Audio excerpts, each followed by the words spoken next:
Hello, all you wonderful beings out there, and welcome to the stream. I am Rdyjin, currently as Razor the Fire Dog, and we are doing some Cosmoteer tonight. And we also have Rdyjin there doing art. I believe he is AFK at the moment, but he'll be back soon. Right now, we left off having been working on the Book of Ix here, which you all decided to name that, which I guess means you want it to blow up. Oh.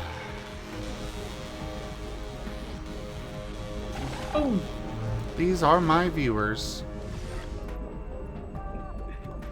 Would you have them any other way? Maybe. Hey, Wolf Scribe.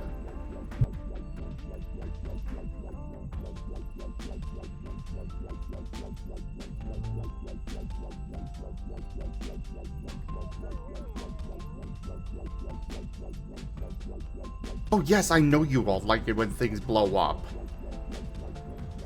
Boom!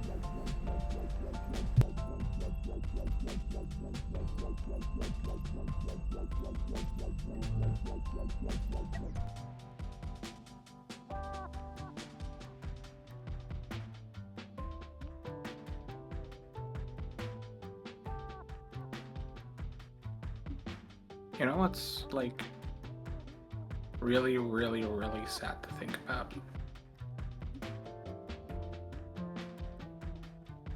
What is that? You know what the Taft-Hartley Act is? Give me one moment here. Sorry, programmer person got back to me suddenly, so... Here. No worries. Trying to get something set up for the streams here, and yeah. No worries.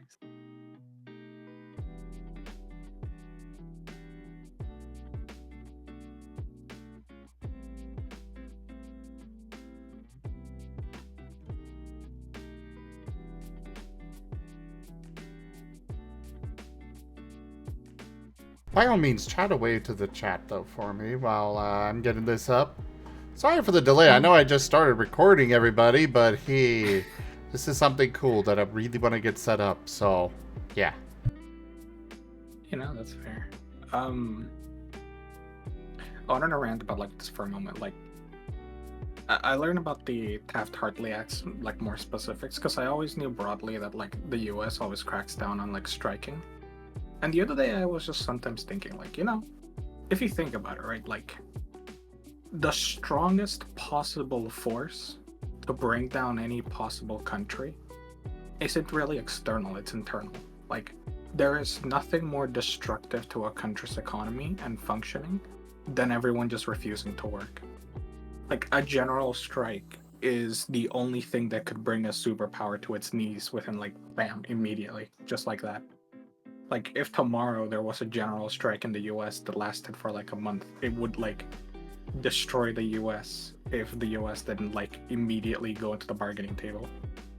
And I keep thinking about it, and it's like, I know why like striking is restricted, but sometimes I think about that and it's like, damn, genuinely, like, I don't know, I just like, it never crossed my mind how powerful the implications of not just like a strike, but a general strike is. Because if it's a strike limited to an industry, like the industry suffers and it kind of ripples onto the economy. But overall, it kind of continues going. Like, things just kind of continue happening. The strikes for the United Auto Workers earlier in the year, or last year was it? I don't even remember anymore, time passes. But like the United Auto Workers strike, yeah, it had like a pretty significant impact on Stellantis, General Motors, and Ford. But they just kind of kept on going. But even then, like, just that strike alone was enough to terrify almost every other major auto manufacturer into like raising salaries and increasing like work benefits, because wow, if this happens in our factories, we're kind of screwed, because that union is going to support this strike. Um, and so it's like sometimes I think like, why is it that almost always strikes in the U.S. are like isolated to one industry? And I didn't know. But in 1947, the Taft-Hartley Act was passed, and it prohibits that. Like, it prohibits a bunch of union activities. It prohibits the ability to go like on mass picketing. It prohibits the ability like multiple different types of strikes. It prohibits solidarity strikes, in fact. So like if the United Auto Workers strike and a bunch of like the Hollywood guilds decide to strike in solidarity to like bring further pressure to United Auto Workers, in this case, for example, by forcing like major Hollywood corporations to put pressure on United Auto Workers, like, hey, make a deal ASAP because we're suffering. Or, you know, even in like surrounding industries, like if the United Auto Workers industry strikes and another industry somewhat related to them strikes in solidarity, then, you know, like, oh look, the oil companies who are giving like business to these car companies, they're gonna put pressure on them because their business is also being affected on top of like the car strike. Well, that's like prohibited. You can't solidarity strike. And it's such like I kind of wish I knew about this years ago because I got forced into taking a night off from streaming by a streamer group I was in. They wanted to do it in solidarity for the Amazon workers, and it's like, I'm running my own business here. I feel for them and what they go through, but I've got my own business I'm running. well, that's for unions. Like unions specifically can't strike like that. Ah. Because yeah, like you doing it alone doesn't do anything. That's why like people striking is always useless. You have to rely on union strikes or large-scale worker organized strikes, and that's basically what this law is targeting. Because like if you Zim strikes, you don't really accomplish anything, and it's probably gonna hurt you more than anything. But like now, imagine working together with a union, and you go like, "Hey, I really can't afford to strike," and they go like, "Hey, you know what? We'll support you while striking here, like, because you've been a loyal member of the union, you paid your dues here. We'll help you out. You need some food, we'll send you some food, but you like keep on striking." The story changes really quickly right there, doesn't it? Yeah. Right. And on top of that, the fact that like you have to agree to the strike in the first place, because like unions vote to strike, so you already need the majority of workers agreeing to strike, and you can make provisions. You can discuss that during a strike. So strikes are very, very powerful as a tool because they're the only thing that can really bring an industry to its knees. And just knowing the fact that like there can't ever be a massive general strike in the U.S. without it being illegal is such like. It's such cut-like behavior from like the government. It makes sense as to why. But like just imagine if tomorrow for the next month every labor union decided to strike in the US and simultaneously like so many major sectors of the government would just bam immediately stop working. Police, late teachers, air control, auto workers, Hollywood, you'd like at this point, even game developers are starting to just imagine like major industries immediately, bam, everything stops working. If only we could get that. Right, the government would start negotiating really, really quickly. Rightfully so.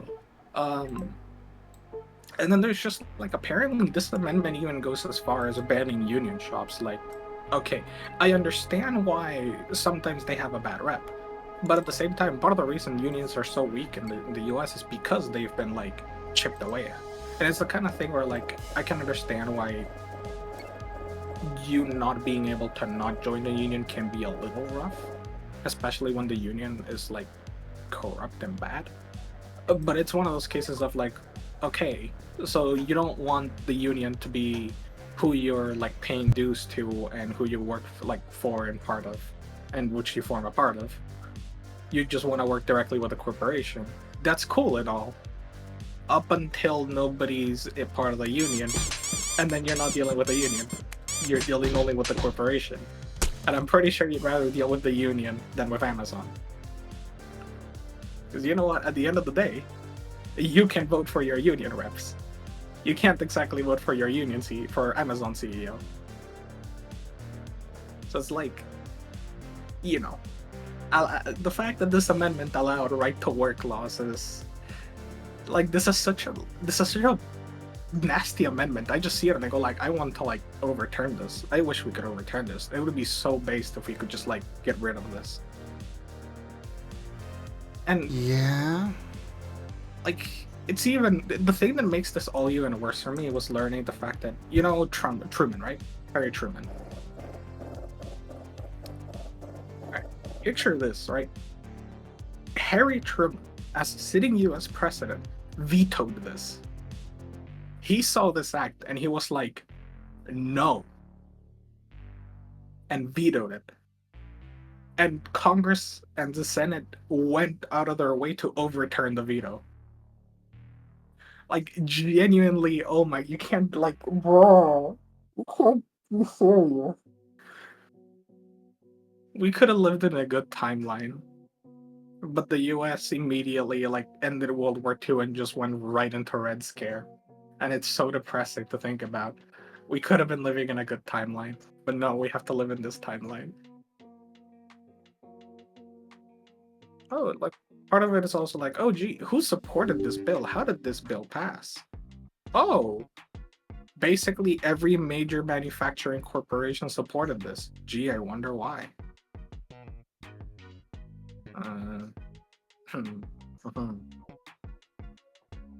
okay, it looks like I'm...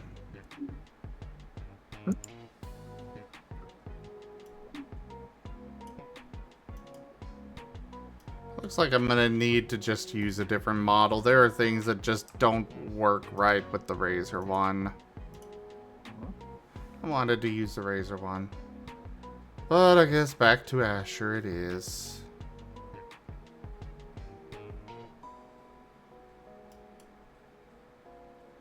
Until I can get the Razor one fixed.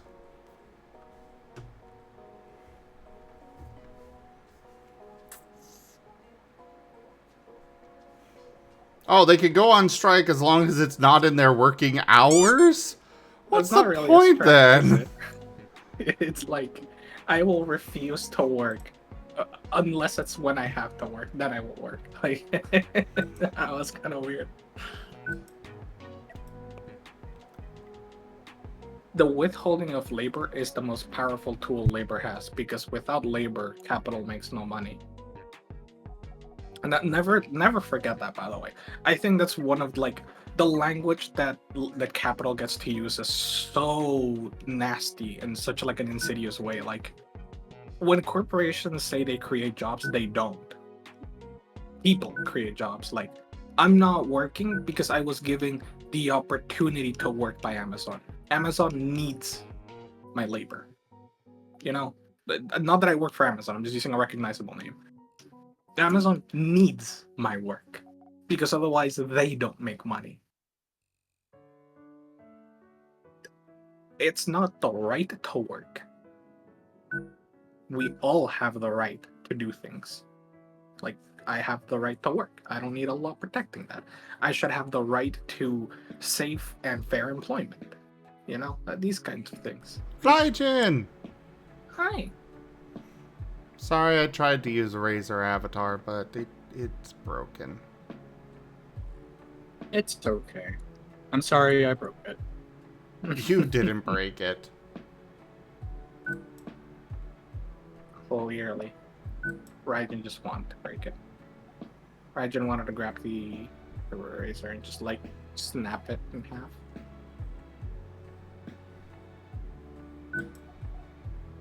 I don't know about that. Crack. And okay, you see, Miss, but that's kind of the thing. Like, I understand sometimes wanting to like deal with syndicates or unions that are a little like they go a little bit too far, but that's like you can't go on strike if you're not allowed to go on strike. Like saying, okay, we're going to limit their ability to strike because they're abusing it by removing it. Like, hold up, isn't that going a little too far? Like, another would be that, I don't know,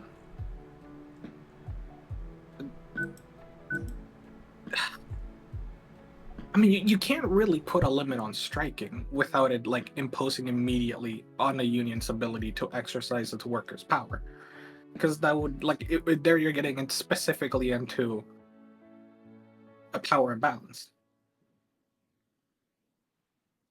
Like, all right, seems I understand. It's just if you can't strike unless it's during your working hours, it's not a strike because the point of striking is that I'm not working when I'm supposed to be striking. Like, yes, that it's meant to be disruptive. It's meant to like put a lot of pressure on the government because if every police officer just says, "I'm not going to work unless you raise my wages," but I will only do it when I'm not supposed to. Like, I'll only work. I will work for you. I'll do everything as you ask. But I won't work when I'm not supposed to work. No, like the point is, hey, I'm not gonna go to work unless you raise my salaries. All of us are not gonna go to work because we're being underpaid. And if we don't all go to work, you don't have police on the streets. You don't have people catching criminals. You don't have the law being imposed. Maybe you wanna give us this raise and agree to it really quickly. Like, yeah, it's meant to cause damage. If it doesn't, it's not a real strike. It's like a protest is meant to be disruptive. If it's not disruptive, it's not a real protest.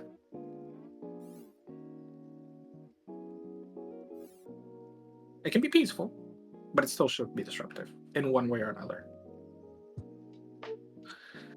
You know.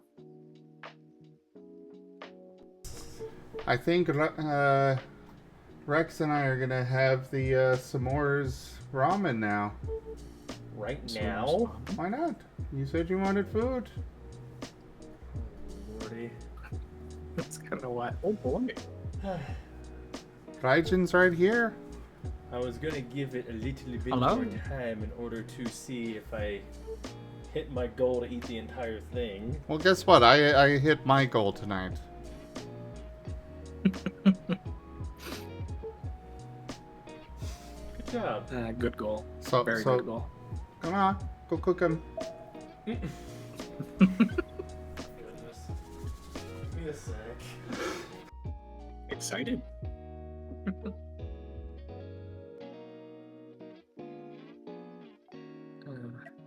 But yeah, look, all I'm saying is, if you can't strike without restrictions, that's unfair. Because you know what? If a corporation is allowed to fire a worker whenever they want, or they're allowed to engage in any number of anti-union shenanigans, or just in general, they're allowed to do things like, pay politicians, union bust. Then a union should be allowed to be as disruptive as it can, which means don't work. Because there is nothing more painful to any government or any corporation than the people employed by it just not working. It is the greatest tool labor has at its arsenal. It's like, imagine if every streamer on Twitch immediately and together collectively went on strike. Twitch would see to demands really quickly. Hey, we want like better percentage payouts. No? Okay, nobody streams. Yeah, it's painful for everyone involved. But Twitch would come to the negotiating table really quickly.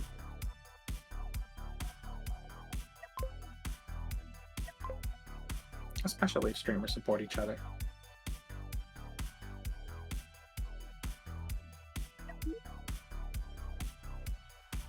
Anyway, this is my pro labor rant. Thank you for coming to my TED Talk.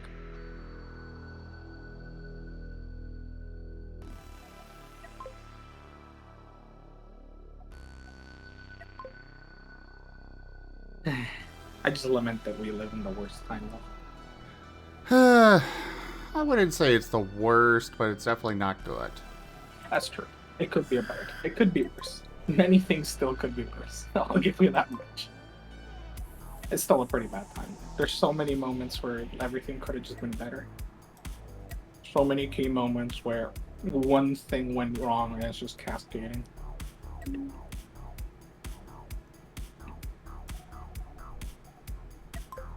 Rdyjin cute. Wow. Wow.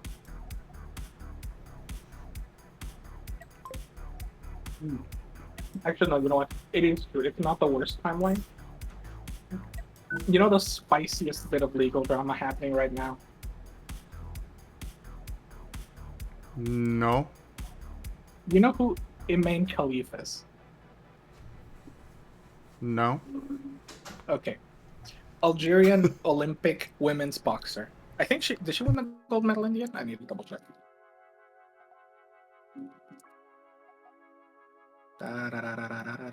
Yeah, she won. She won. She's an Algerian boxer, women's boxer. She just won a gold medal at the Paris Olympics. She is such an insanely good boxer that she fought for 40 seconds, and the Italian boxer against her just gave up. It just went I've never felt punches like that. It just gave up immediately. So it's kind of wild. And the problem is, right? You know how Russia gets involved in a lot of shenaniganry? Yes. So the International Boxing Association or International Boxing Federation Association, yeah. So the International Boxing Association is a purported professional association that does boxing for a lot of stuff around the world. The problem is, its president is Russian, and one of those very, very, very corrupt Russian officials. And over the course of its tenure, and even prior to that, they had already been involved in a lot of very weird, financial corruption related shenanigans. Of course. And the Russian president just didn't make things better. Once he became the president, they did very innocuous things like moving their offices towards Russia, having only the state-owned oil and gas company from Russia as a sponsor. They stopped. They opposed the directly reforming the appointment of judges and referees to be independent. They did a lot of really weird things. To be fair to them, though, they had a really good Russian boxer. She had an undefeated boxing spree. Absolute monster. And then she lost to the Algerian boxer.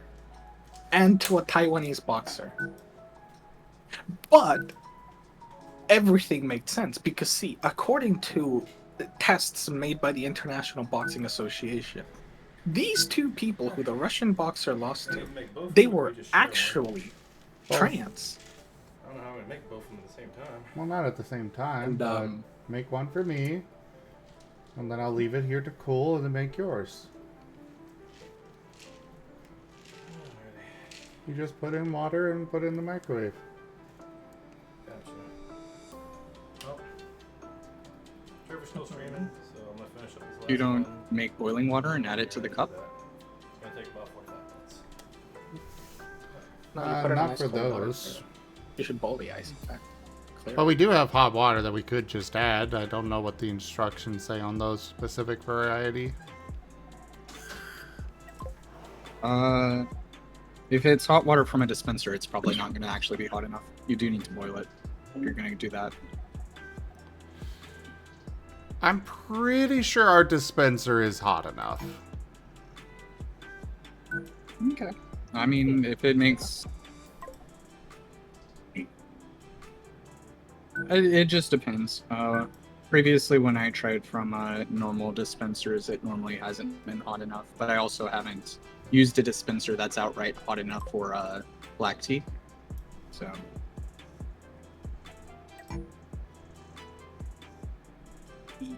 I mean, worst case scenario, you can also just add a bunch of hot water and then, I don't know, put it in a microwave for 30 seconds. I'd still prefer just, just toss it in the microwave. That's fair. Anyways, you were saying. Yeah, right. So, yeah. So, International Boxing Association, very sussy things. They were under investigation already. And in 2019, the International Olympic Committee suspended them because they were doing some really shady stuff. And instead, the International Olympic Committee actually set up an interim task force to oversee the boxing competitions in 2020 and 2024. But, it's not that they had, been disqualified to do boxing by the IBA. They had just been suspended. It's like, all right, we're going to put you on hold. We don't trust you to make unbiased decisions. We're going to investigate you. So it's already pretty bad. And then, undefeated Russian boxer loses to Emain Khalif and the Taiwanese boxer. But everything is okay because medical tests performed by the IBA suddenly discovered that these two people were trans. See, they were born with male chromosomes, so they're actually men. So What? the Russian boxer didn't lose. Still undefeated. Because they lost to a man. So, clearly, if the Russian boxer lost to a man, it's a woman fighting against men, so it's unfair. And when they were pressed for medical, proof, for, actual genuine proof, the International Boxing Association held a press conference and showed the world exactly nothing. It just repeated its claim and refused to provide any evidence. On top of that, Russian boxers have been banned from competing because, Russia invaded Ukraine. And the IBA went and was like, no, actually, no, you're allowed to compete. No, they did burn some. They did. They said it was because of irregularities in the gender medical examination, blah blah blah. They eventually clarified it. It's just that they never provided proof. And so the International Olympic Committee actually revoked the International Boxing Association status as the default boxing association status. Is the first time any international federation has ever been expelled from an Olympic movement. It's genuinely insane. The Olympic Committee actually did a thing. It just took such ungodly transparent corruption from Russia to do this. It's insane. Imagine a boxing association being able to just go no, actually these two boxers that beat the Russian one, they're disqualified because they failed their gender test. What? What the fuck? So that happened. And to be fair, someone like Emain Khalif is a very, very, very strong-willed individual because she went on to compete in the Olympics after being disqualified. Because she wasn't actually disqualified from the Olympics, just from the International Boxing Association, which is not holding power over the Olympics because they were suspended. And then after being revoked from formally doing their Olympic stuff, Emain Khalif went and beat the Italian boxer, and people started saying oh, it's because she's a man. You see, this, look at the IBA, they did their things. And the Hungarian boxer also lost to Emain Khalif. And she began actively shit talking. She began actively being no, this is unfair, she's a man, blah blah blah. And the IBA, in very good faith, went and reiterated the claims that no, she failed her gender test, this is bad, blah blah blah. So that's why they were properly fully revoked. They were continuing to sabotage the Olympics even after that, so they went nah, we're not letting you back in. You're fully expelled. Nothing, no chance. We're gonna set up a whole new federation just to get rid of you. Yeah, the Olympics really doesn't like them. The thing is, a lot of people reiterated this propaganda. A lot of people took it, and Burning Sun said, they fully ran with the trans thing. Because at first it was oh, they failed their gender test. They implicitly tied it to the trans idea. Not directly, but implicitly. And now people are saying that look, trans people are competing in the Olympics. Look at Emain Khalif. This is so unfair. A man is competing against a woman. Blah blah blah. They're being transphobic. And they're actually just wrong. Because we have no proof that Emain Khalif is not just a woman. It's this woman. That's all we know. But everyone under the sun like retweeted and shared this thing when they're all transphobic, right? Prominently, and really funnily, Elon Musk and J.K. Rowling both went on to tweet more transphobic things, and also to like smear Imane Khalif. And it just so happens J.K. Rowling never shuts up, and for the first time ever, she actually shut up. And I'm like, why? It turns out Imane Khalif is suing all of them. She and like the Algerian team have just gone like everyone who just went and like engaged in basically a large scale harassment campaign, we're suing you under French law. Which is like Good for them. I cannot wait for them to like get their due. Yeah. When you have the literal like owner of Twitter retweeting shit that's just wrong and hateful. I mean, to be fair, he does that all the time anyways, but, you know, carry on. Which, like, okay, to be fair, I will admit, it's kind of depressing to think that, like, in order to tackle transphobia, a cis woman had to be called, like, transphobic things. It's slightly depressing to think about that, but at the same time, I'm just happy they're getting their comeuppance, hopefully. The good news is France has really stepped up in their like legal battles against like harassment, cyberbullying, that kind of thing. They call it cyberbullying, which is like we kind of associate it with like a kind of more loosey, childish kind of term.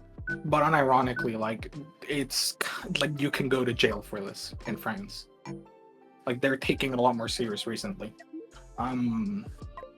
And I'm just sitting like, okay, but who else is included in the lawsuit? Because they've included a bunch of other people who like shit talk there.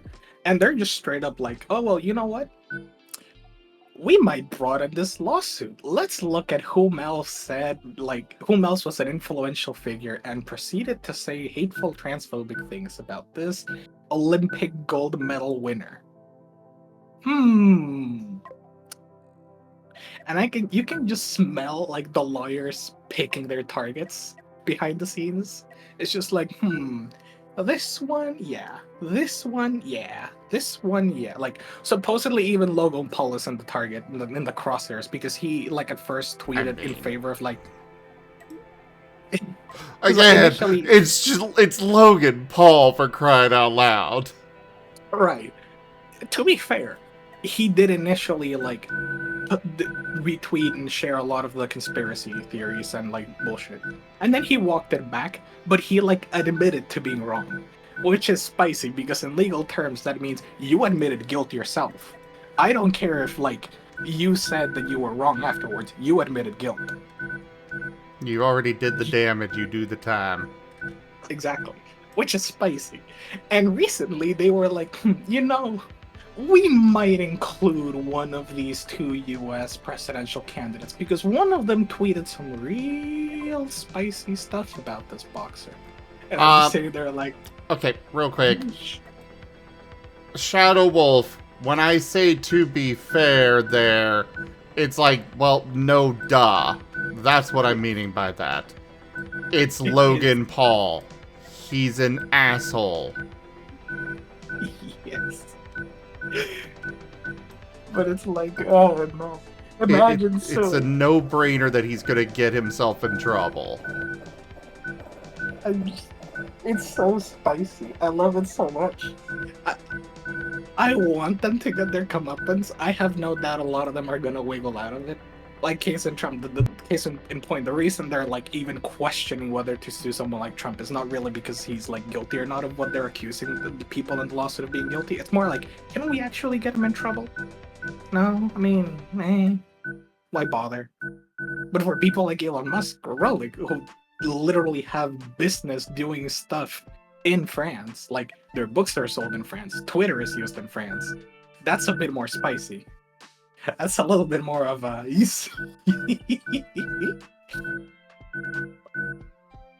I'm just rubbing my hands in excitement. I cannot wait to see where that goes. And especially Elon Musk deserves it more than anyone else. Because I don't know if you noticed, you know when he told advertisers to go put themselves off Twitter? I don't know if you saw that whole thing. What thing? like Elon Musk told his advertisers to go fuck themselves. I did not see that. Okay. I don't even know when this was, because, like, I lose track of time nowadays. Everything happens all the time, always, and it's, like, wild. It was really funny to watch, because basically this was when Media Matters published a report that there were, like, neo-Nazi posts next to Apple advertisements.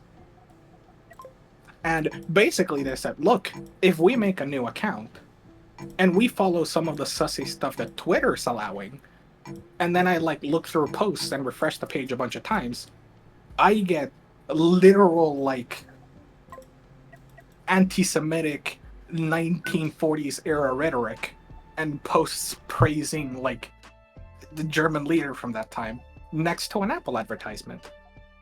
And their job is specifically to do things like that, to call out hate speech and say like, hey advertisers, do you really want this next to your advertisement? Because obviously, imagine seeing like that post and next to it is like Disney inviting you to Disney World. Hey, we should commit genocide. Now come over to Disney World. You know, it doesn't look good for a brand. Especially ones that are trying to be family friendly. I will always love the fact that I am. I will always love how there were times years ago, at least. I don't know about recently, but I would have my viewers would go on an ad break and get an anti-vaping ad, and then they come back, and I'm just taking a massive hit from my vape. That's golden. I love that. Those were hilarious to me.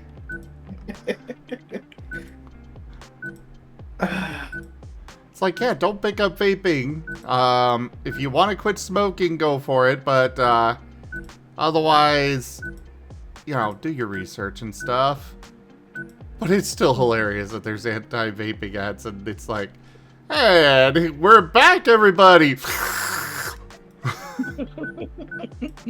And I had no idea those were the ads they were getting until they just lost it in the chat. That's comedy. You can't make that up. That's just beautiful comedy. But yeah, where was I? Right. So, Media Matters' job is not quite to that point, but their job is to police like platforms and advertisements and be like, hey, do you really want the ZGF brand next to that really specific German flag from the 1940s being posted in a post praising the leader at the time? Like, you probably wouldn't want the ZGF brand next to that, right? Definitely not. Right. Especially because, like, they would genocide people like you because you're gay and a furry. You would be classified as a degenerate and thrown in the camps. Me too. Everyone listening to the stream. You know.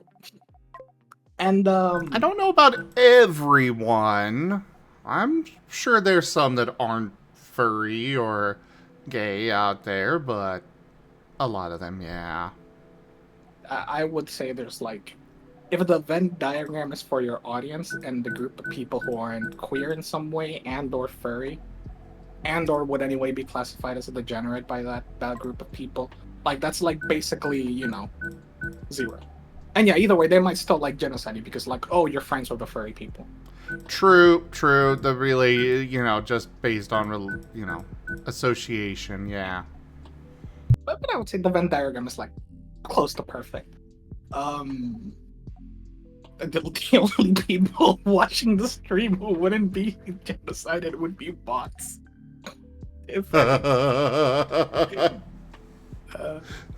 Congratulations, bots! You get to live for today. But yeah, Media Matters' job is to police that and basically tell advertisers. So advertisers saw that and they went like, hey, Mr. Musk, you know, on Twitter, you got rid of the group of people in Twitter whose job was to negotiate with advertisers, Like, basically if Apple complained about something, they would have people in Twitter whose sole job was to like go to Apple and go like, oh, okay, I'm sorry, we'll take care of it, and then organize a response.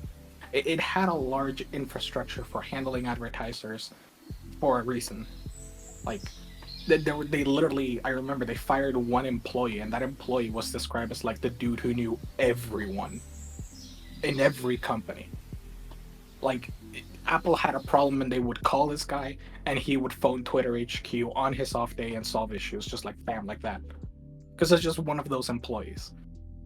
And they fired him. And everyone was like, why would you do that? This dude knows everyone. If there's anyone who could convince advertisers to stay on the platform in spite of the massive, undesirable changes going on, it would be someone like him. Nah, fire him. He's just an expense. We can get rid of it.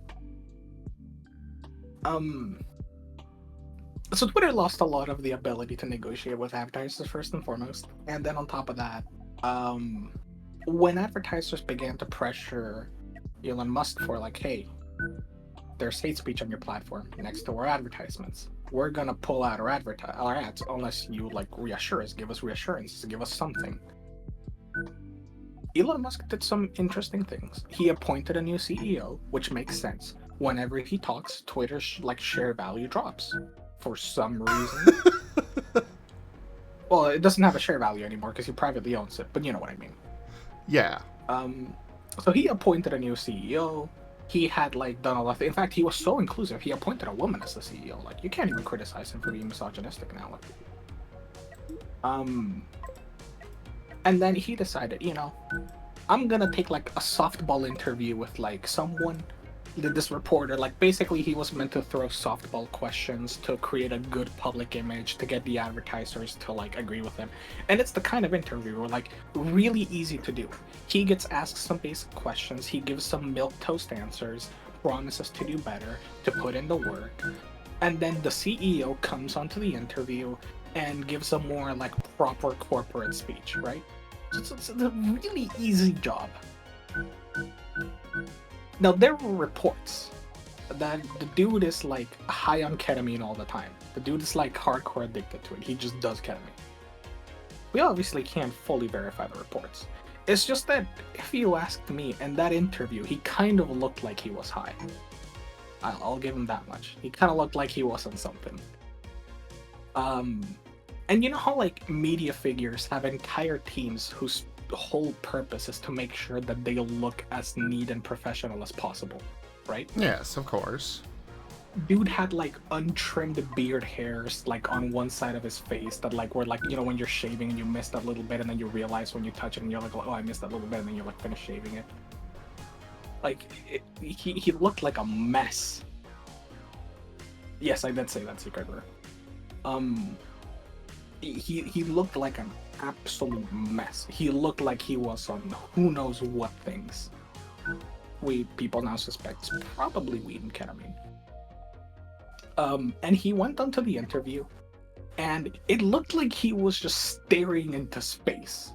He could see the universe in front of him. He wasn't staring properly at the cameras or at the interviewer or at the audience. I don't know what he was looking at. He was looking at the fabric of the universe itself, I can only guess. And yes, Secreter, it does have medical uses. You just shouldn't use it because you're depressed because your kids don't love you and your wife left you. That's a bad time to use it, especially if it's not really prescribed by a doctor, which is basically what we're getting reports that he's doing. Yeah, so dude was in space. If normally people who are distracted are in orbit, dude was on Jupiter's orbit. And at one point, the interviewer was yeah, but what do you say to these advertisers who, are concerned about the platform, blah, blah, and he was yeah, you know what? You can go fuck yourselves. If you think you can blackmail me with money, you can go fuck yourselves. And I can only imagine the new CEO's dread of oh no, that's our money source. He's telling them to go fuck themselves. And he literally told the CEO of Disney, Bob Iger, to go fuck himself. And the CEO of Twitter must have just been like, oh no. Like, what do you do when the owner of the company is just like imploding any positive relation with the people who pay you? What do you do at that point? Yeah. I mean, I'm not saying it's a self-inflicted injury. I'm just saying the new CEO of Twitter probably thought so. She must have been like, oh no, what did I sign up for? What fresh hell is this? Did I kick And- puppies in a previous life or something? Why am I being punished like this? And the thing that makes this like simultaneously really, really, really funny but also really infuriating is that Elon Musk is like a petulant, whiny little bitch. Oh, yes. And he has more money than he has brains, which is always a wonderful combination. I mean, the whole reason why he bought Twitter in the first place was just because he was throwing a temper tantrum. I mean, they forced them to buy Twitter. How much more comedy can you get than this? Like, imagine having more money than God, and it's like, hey, you know what? I'm gonna make a meme about Twitter. I'm gonna buy it for like $42.69 a share. Like, yeah, that's like awesome, radcore. I'm gonna sign the fucking contract and then try to back out. Like, what are you talking about? You're peeking your mic there. I'm sorry. It's just like, in what sane world does someone with billions of dollars and probably entire teams of lawyers sign a contract and it's then like, wait, I agreed to buy this company? What? Like, did you not read the contract? Were you not told about it? It doesn't make sense. I don't understand it. Like, what happened? And it's so funny that Twitter's shareholders were like suing him to force him to buy the company because he signed the contract to do it. And then after being forced to buy it, he was like, nah, you know what? I bought Twitter because I am a magnanimous warrior for free speech. And I will do everything in my power to make Twitter a free speech haven. Let me start by unbanning everyone Twitter unbanned over the years. Surely nothing will go wrong with this. Surely most of these people weren't banned for a good reason. And now I'm going to ban journalists who criticize me because I am a free speech absolutist and warrior. Like, I don't even know actually. Twitter has always been a bit of a cesspool, right? But I think we can agree that Twitter has gotten worse, right? Oh, yeah, since he's taken over 100%. You know what's even more, like, depressingly funny? The previous Twitter ownership got in trouble with Turkey because Turkey wanted them to do illegal censorship. Illegal in the sense of, like, legal in Turkey, illegal in other countries. Or they wanted them to do things that would go against Twitter's terms of service. And they actually refused to do it. Like, they went against Turkey and got, like, banned in Turkey multiple times because they refused to comply with government censorship requests. Like, during election seasons, they would be like, hey, we want you to censor, like, opponent, like, our opposition candidates' posts, or we want you to, like, ban these people. We want you to, like, oh, look, this journalist criticized us, ban him. And the Twitter groups would say no.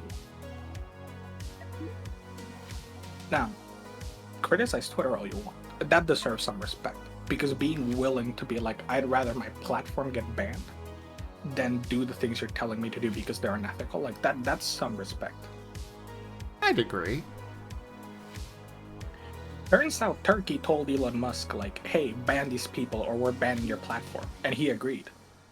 Because in his own words, like, yeah, but like they said they were gonna ban Twitter, and if they ban Twitter, then we lose the free speech platform, so I have to ban these people. And he said it publicly, like he admitted publicly that Turkey threatened him with banning Twitter, and that's why he did it. Hey, And Frost. I can only I can only assume every authoritarian government went like, oh, so that's the price of getting like my opponent's banned. Let me go do that real quick. And apparently Twitter has agreed to almost every request from like Turkey or Russia to ban people. So you know. Somebody the went more from having you know. somebody went from having morals and integrity to none that quickly. I By don't think he someone, had I mean, that in first place, but no, he didn't. Because see, when he says he wants free speech, he always means like, I want freedom from the consequences of my speech. yeah. You're fine, you're not interrupting.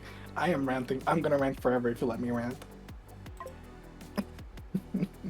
Yeah, I mean, at the end of the day, it is my stream, so, you know.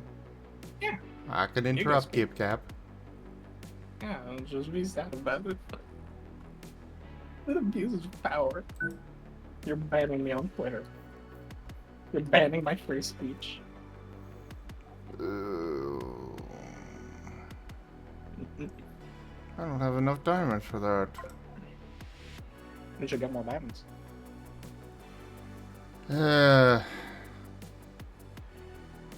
Easier said than done, unfortunately. Bro. But just to like wrap this all around, the reason why I bring all of this up, right? So you have this hypocritical free speech warrior who bans people who disagree with him and bans people when authoritarian governments threaten him with banning Twitter. And he disagrees with people who shit talk him like on Twitter. The best example is him unbanning everyone who got banned from Twitter. And then going right immediately into the whole like, oh, you want a check mark, just pay for it.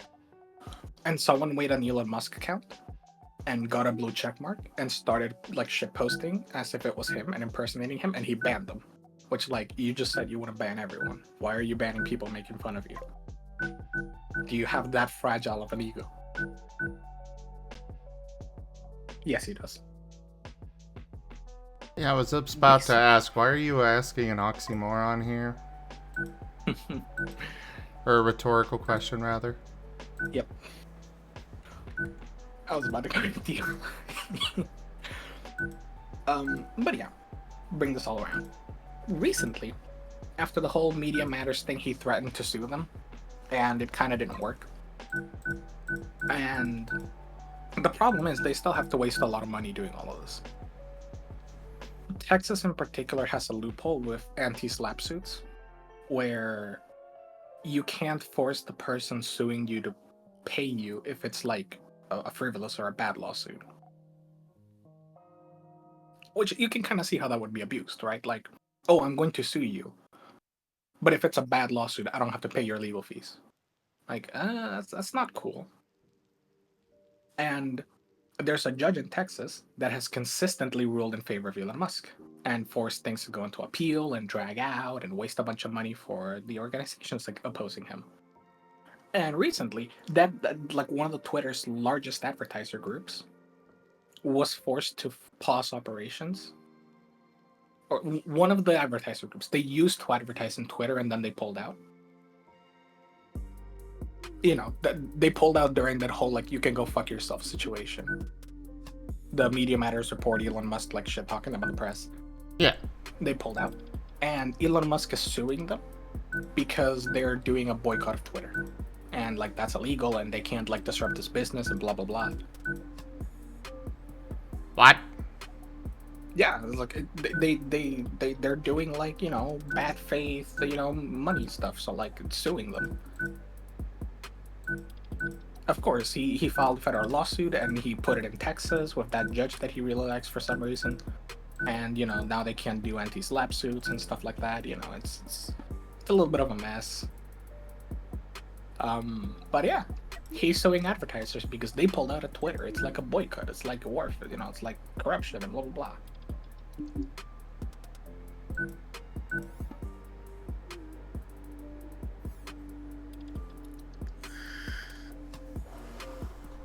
So yeah, I can only imagine that advertisement group's lawyers are grabbing the clip of him saying "you can go fuck yourselves" and just holding it up and putting it on repeat in front of the judge over and over and over and over and over again. Like, Your Honor, you see, this advertiser group, they violated the law because this and blah blah blah and complicated reasons, and look at all these charts and all these numbers, and this is a deliberate bad faith attempt to ruin Twitter's like business and blah blah blah. You can go fuck yourselves. That's it. That's all you need. But It that really judge a is. cunt. Yeah, but that judge is a cunt, so obviously it's gonna go into discovery and it's gonna be a shenanigan and blah blah blah. Yeah. It literally should get thrown out like this. But nah. But it's still really, really funny that, you know, he's deciding to sue people because they don't want to advertise on Twitter. It's like, bruh, how desperate can you get? I don't even know if you've noticed, like, Twitter stats have become so bad, too. It's all just, like, shitty mobile games and crypto scams. I haven't even bothered. The only thing I do on Twitter at this point is post that I am live with my streams. That's fair. I regretfully do browse it every now and then because I like to stay ahead of the curve in some manners of discourse. And as much of a cesspit as Twitter is, it's still a very influential platform. So every now and then I'll browse it and I'll look around stuff just to see what's being talked about. Last time How much? Oh, just mumbling to myself. How much steel are you using up trying to build all the storage crates? Yeah. Too much. How much do I have? Not enough.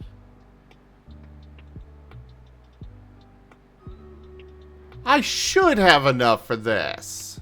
Oh, is it floating out in space? No. Just it says total cost is 15,000.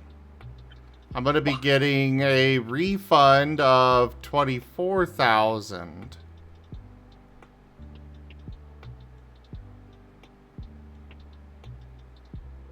This is confusing to me. What? I mean, I guess it's because you don't have it in the storages. No, because it works off of the space as well, and I do have a lot in my storage. Or wait, is it 24,000? Like even with the 24,000, it's still like 15,000. Maybe?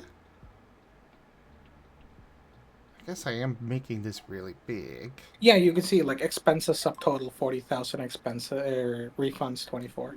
So it's still 15,000 even after the refund. Jeez, it's big. I am making it much larger, yes. Just a little bit, you know. So yeah, basically, I'm just hoping he gets his comeuppance for trying to sue people, very frivolously, very stupidly. It would be so satisfying to see him get sued by an Olympic gold athlete and just lose. It would make my day. There we go. Now I can build this. Nice. Just had to strip out a few rows. I'll admit, like, Cosmoteer is cool, but like, weirdly enough, I always found myself having a lot of fun, not just with the shooting and stuff, but like literally just taking a mining ship and going to mining asteroids. It's Oh, yeah. so like tedious, but I love doing it. I don't know why. Or like going to graveyards and just sitting there and deconstructing everything. That's actually where I'm at, and I'm gonna be finishing up this ship build, hopefully, by tearing apart this entire thing. Nice. But let's do this build. And take literally forever to do so. Just set it on. Oh, can you not speed? Do you not have like higher speed up? I can go up to 8 times. Yeah, just try it on 8 times. Alright, Zim, so what would you like to discuss about now? We've got a long time.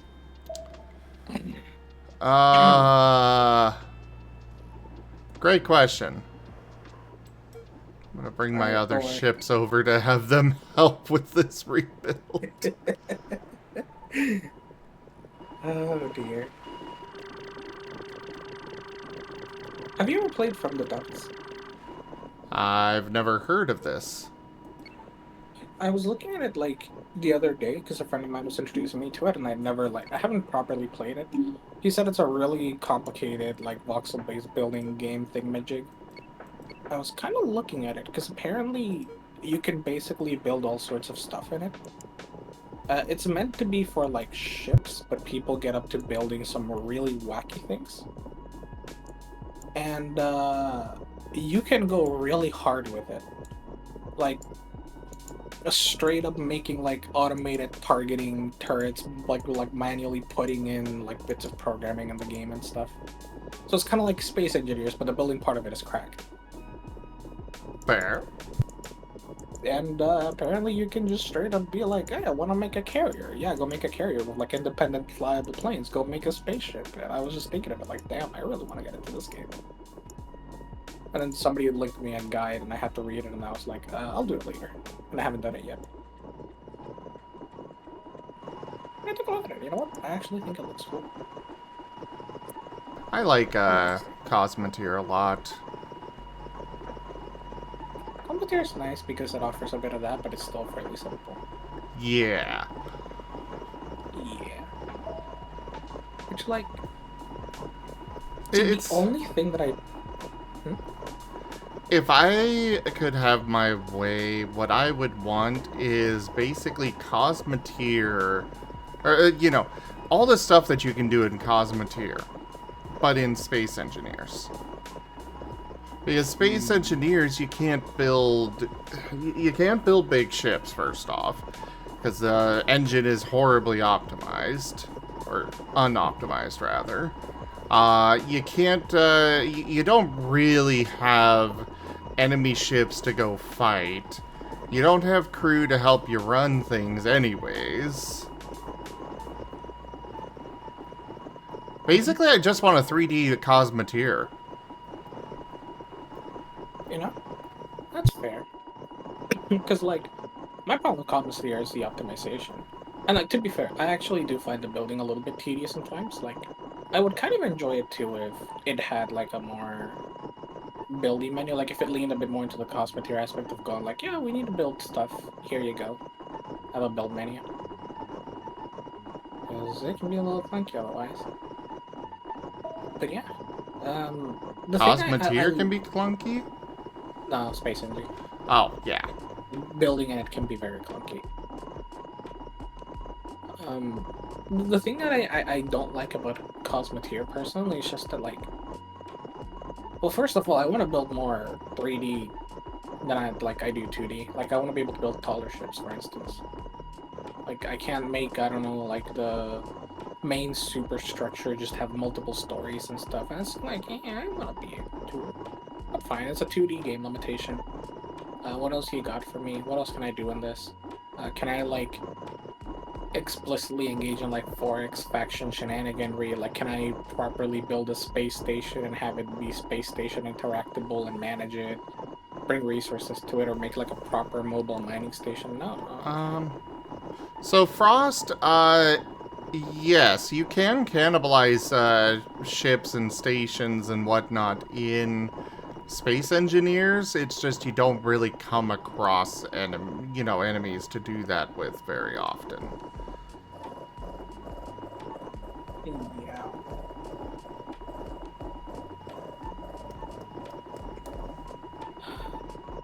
Yeah, basically, what I want out of Cosmoteer is more 4X gameplay.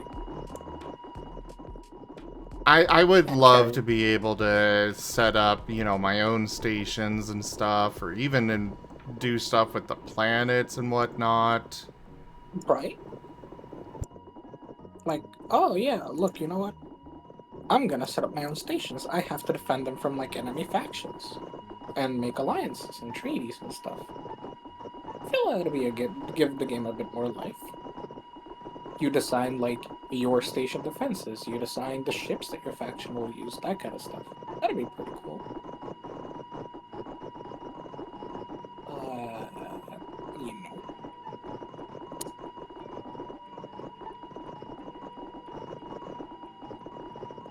God, it really is taking forever. What So the- I am going. So this right here, this line where my mouse is going across, this was where it the back end of this was before, and then the front end was here. You're insane.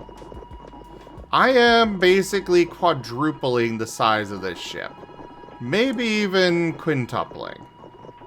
It's gonna move so slow. Maybe.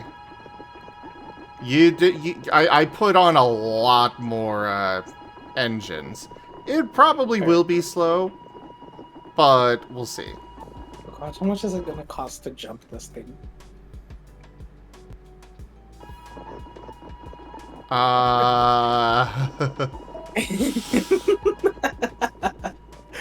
So yeah, we live here now.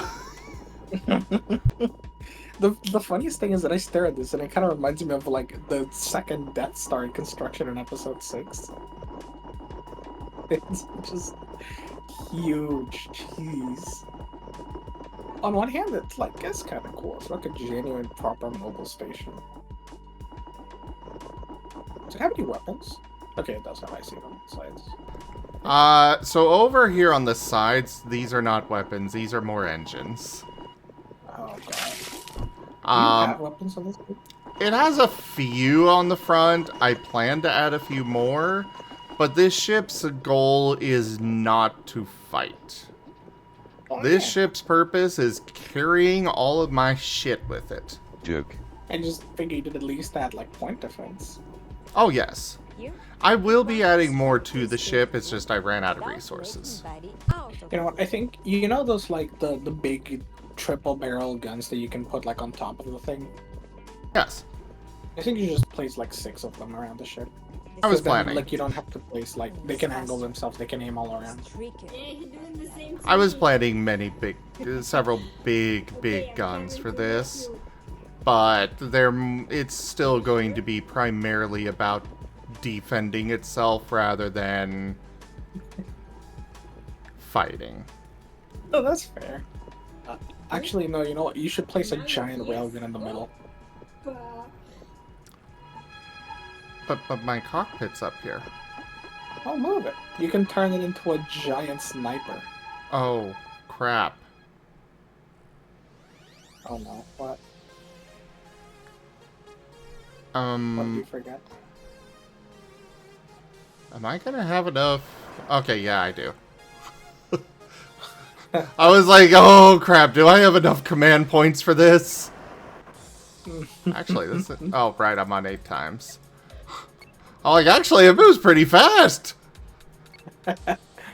Yeah, because it's 8 times speed. Let's see what it actually gets. I mean, it's actually it's not bad. About 50 not bad. meters is pretty fucking good for this. I think it's about as good as it gets. I do have reverse thrusters, but it's definitely going to be better to, you know, turn it around.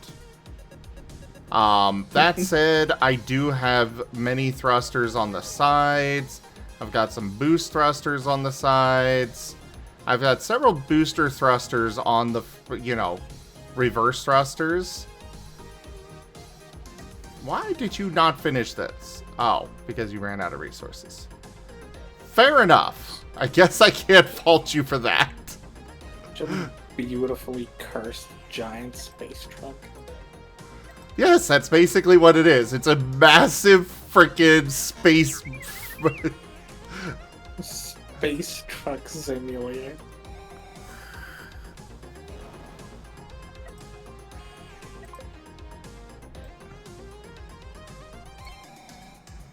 Its entire purpose is just to hold all my shit. Good night, Lucci. And yes, I have played Avorion Frost. It seems like something I will enjoy, but I've been struggling. I've struggled to get into it because of the... Oh, right. I did want to assign some resources.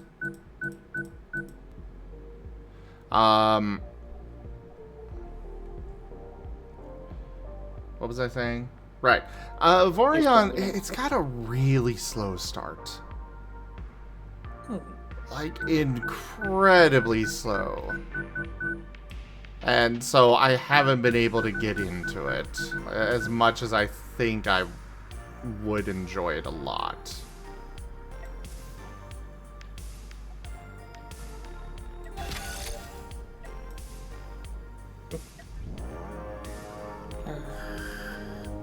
By the way. Oh my god. What? Too limited.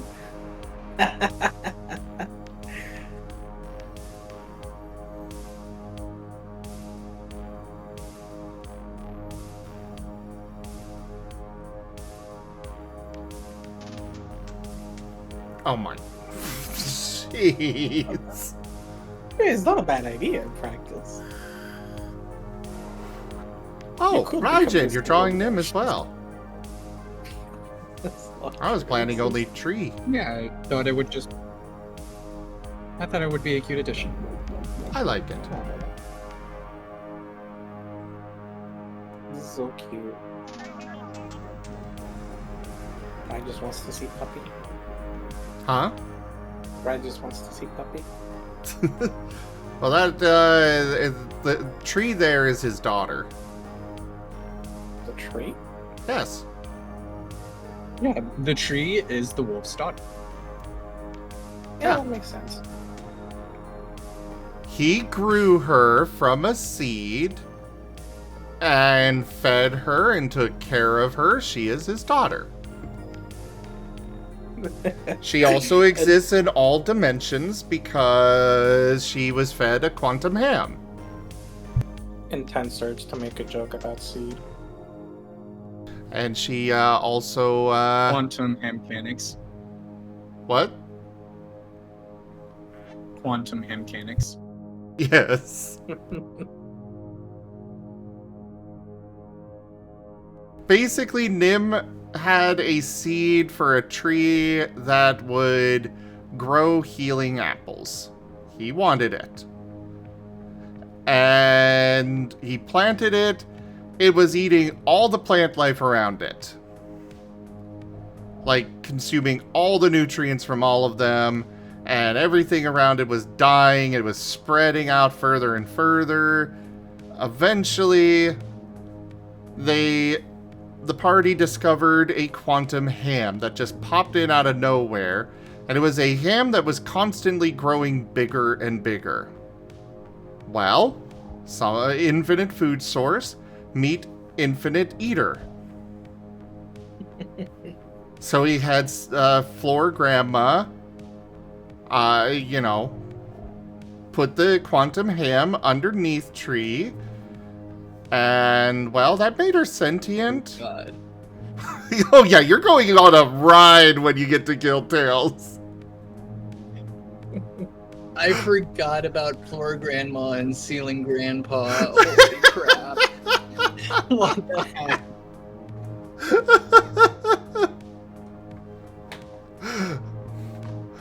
Well, yes, otherwise he would have had to dig down there and possibly damage the roots and stuff. So, you just had Floor Grandma take the ham, put it right there on her roots, and she ate, and suddenly she existed in every dimension, and,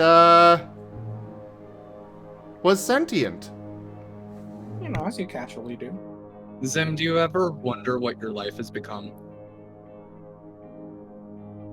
All the time.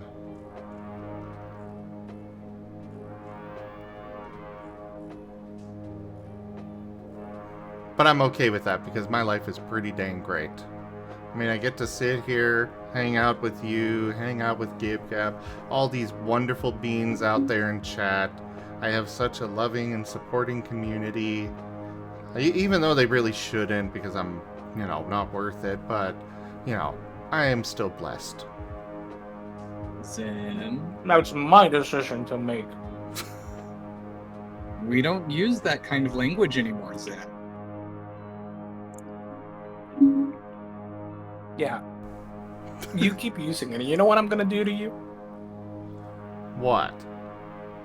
I'm gonna offer you to watch a movie and we'll hang out, and we'll just have a chill time. Because you're pleasant to spend time around.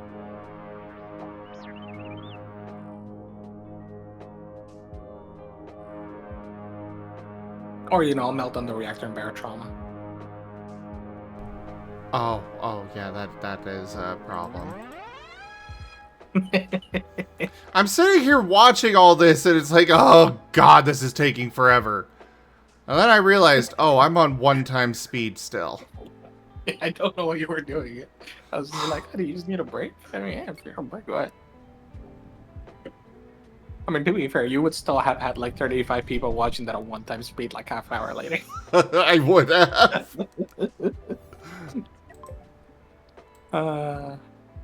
None of us have anything better to do with our time. Woo!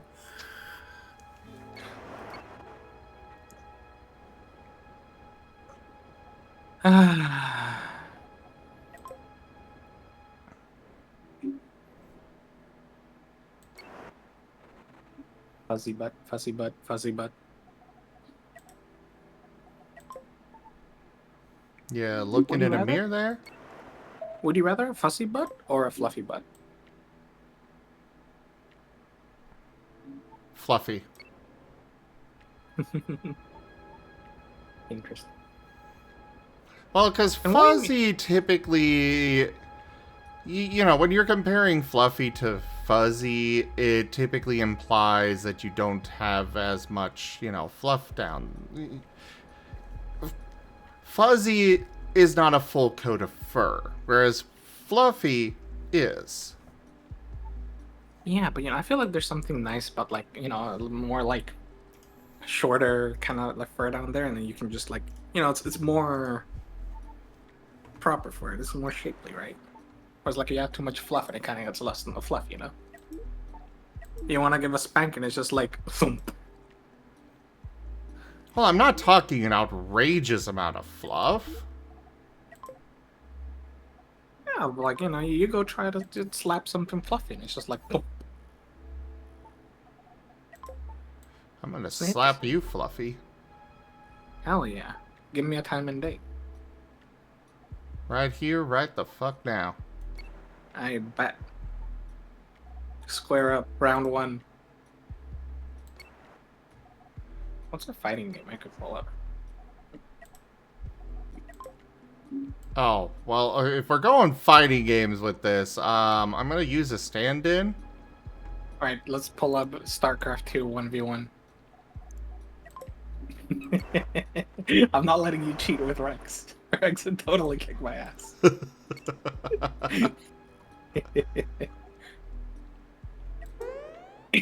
Why does it think the crew is outside the ship here? I don't know. As you hear one astronaut yelling, "Don't leave me behind!" No! And you thought this ship would be slow. A few minutes later, a pirate crew passes by and picks up the astronaut floating in space, saving him from an inevitable death. He swears revenge on you. Many years down the line, he becomes the leader of the pirate crew. The last thing you hear is, "You left me behind," before a railgun shot tears through this mega ship you have built and completely destroys it, overloading every reactor simultaneously. He'll get his payback, you'll see.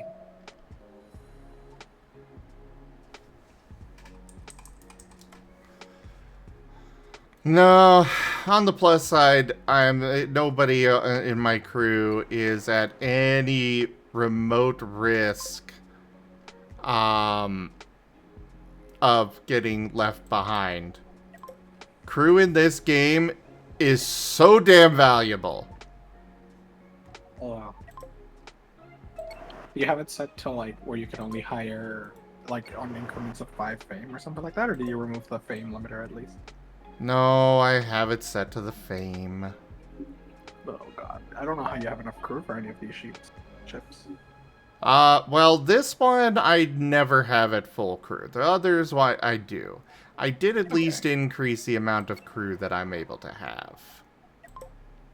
Yeah, it's like you get so little crew by default. It's ridiculous. is like sometimes I sit there in this game and I just have ungodly amounts of money and I just need more crew and I'm like, please let me pay my crew more. What do I have to do to get more people in here? Why does it have to be fame? Why can't I just offer them exorbitant amounts of money? I know, right?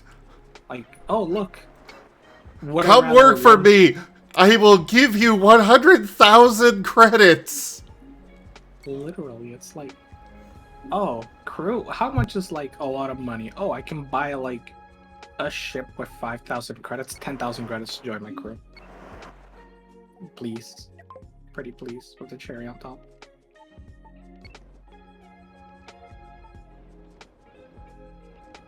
Also, one thing I really like about this game is the fact that you can just pull up the blueprints for any of the ships in the game. Because I personally, when I am building something, prefer to have a foundation to work with to start with, you know? Yeah, and then you go and edit it and tweak it and rework it, and then at some point, like, it becomes completely different from the original. Yeah. But only after a lot of work. And that's how I prefer to play these games. I want a foundation to start with and then customize.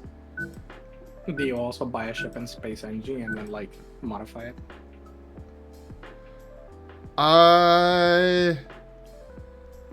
No, not yet, because I haven't ever had enough money for it.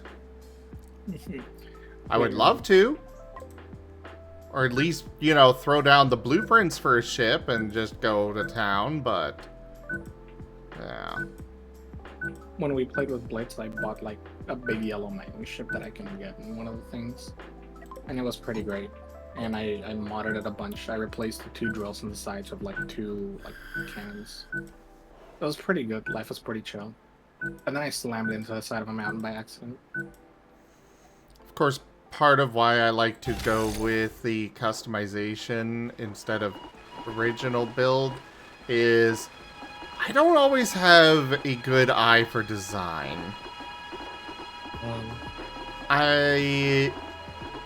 If I'm like my ship in Space Engineers was the Zim Cube. It was basically just a giant cube with engines on it. Eventually, I got it upgraded. Oh god, where are you all going?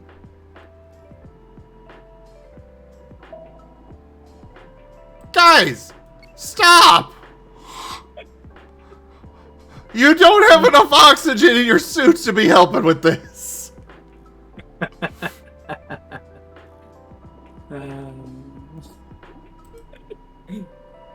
They had exactly 51% oxygen on the suits when they needed to return.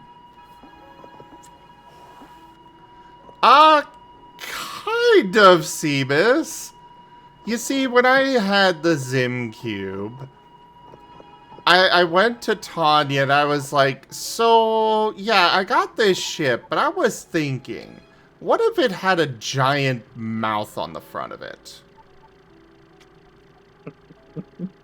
And her response was, why are you like this? That's a terrible idea. 5 minutes later. Okay, I've got an idea how to make it work. And then you ate her ship. No. I'm disappointed in you. I'm not gonna bite the hand that feeds me. So yeah, she figured out how to put a giant maw on the front of it that I could use to, you know, eat other ships. And I had more mass than any other ship, so I could just, you know, latch onto them and drag them wherever I wanted them to go.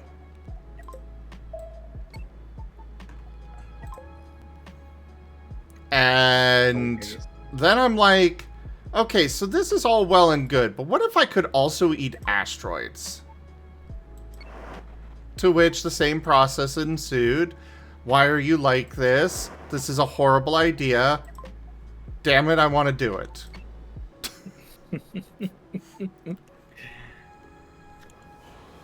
And at that point, I was swimming in so many resources, it's like, okay, I need to expand this.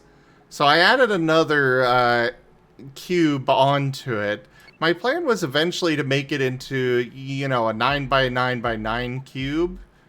But after I added the second and then third cubes, it ate the server.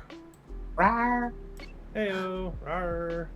Well, there's the good boy. Yeah. We finished out last trials and that DLC mission. That's all I will say about it. I'm gonna try to forget the DLC mission before I have nightmares. How's the game been going? Oh, it's going well. I just upgraded one of my ships. It is much bigger. Heyo. Nice.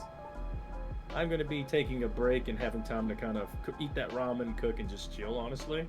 Great, because I'm very hungry. Good. On an unrelated note, you should switch to snack.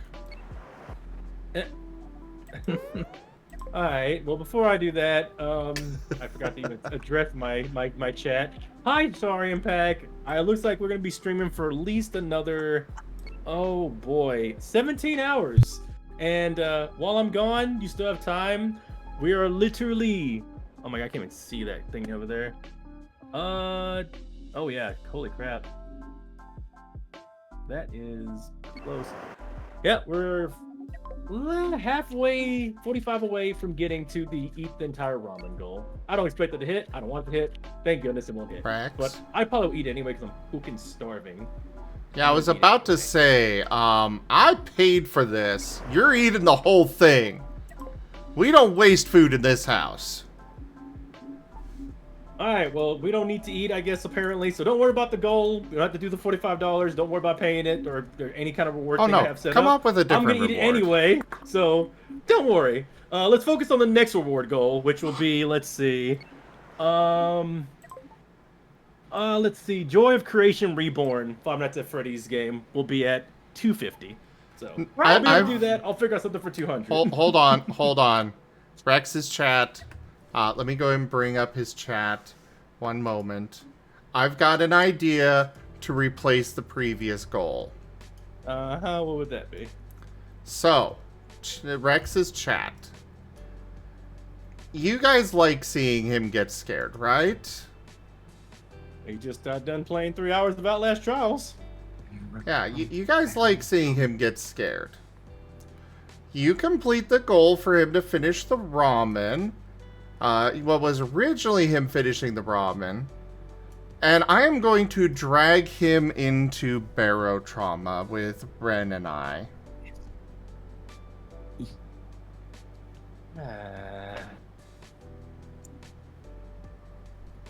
How about this instead? I'd rather do this. How Oh, about hi, we do Rdyjin. Subnautica?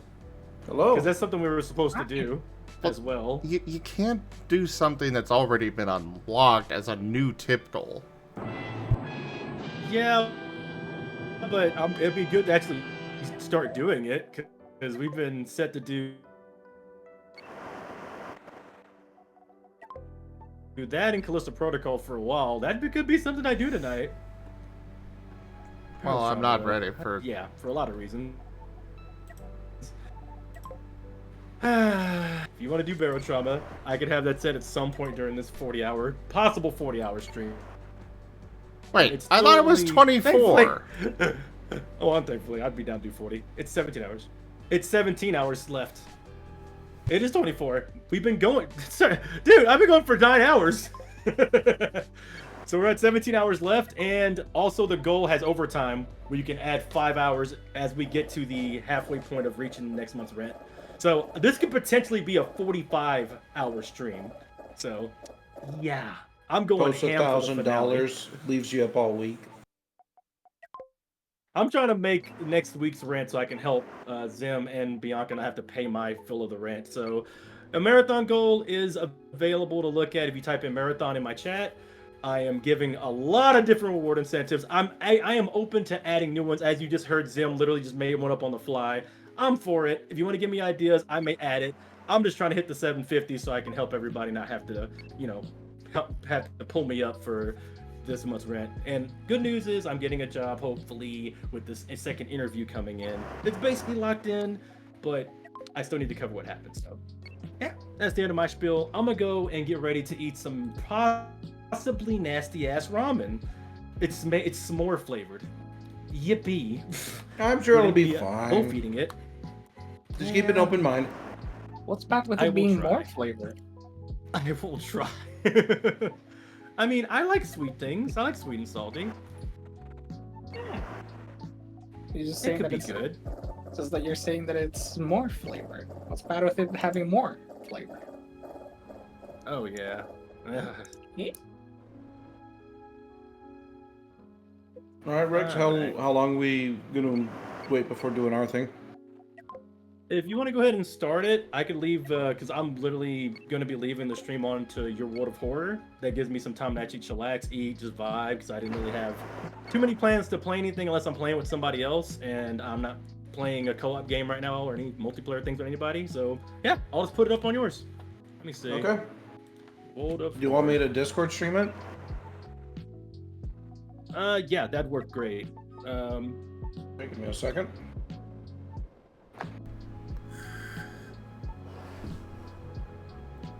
That'll give me the time to Alright. make this ramen, eat, and chill. Hey, can you see it? Let's grab this. I have almost cleaned out this entire ship graveyard. And I am You're the first. still hungry. Remember? No. No. You're gonna cause gravitational anomalies in this. Your ship is gonna be a gravitational anomaly. Oh, I haven't even come close to filling up the maximum space a ship could be. I know, it's terrifying. Because the Star Wars mod makes it much bigger. I know you would. That's the worst part. I know you would. Yes, I would. Terrifying. I'm gonna go into a system, go up to, it's just gonna be me going between a station and the sun, and it's gonna basically be the opener for Spaceballs, where it just keeps going and going and going. Oh no. Wow, my stream quality sure is killing this tree, huh? All of like 4 pixels with all of this going on. Hey, give yourself some credit. There's like 7 in there. Right, Kept thinking Jen. it was- It's okay. Yeah. We appreciate Rex, your can you presence. see it? In your art, that's pretty. Yeah, I can see it. Is it Okay. just gonna live a shove on my head? Try to fix it. Go.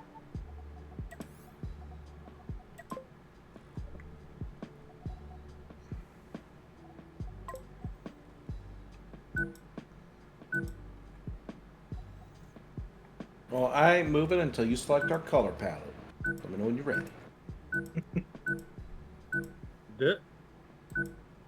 What was it called? Star Wars Something with cyan or pink. That's perfect already, I think. What was that, Gibcap? Huh? What was the name of the Star Wars mod?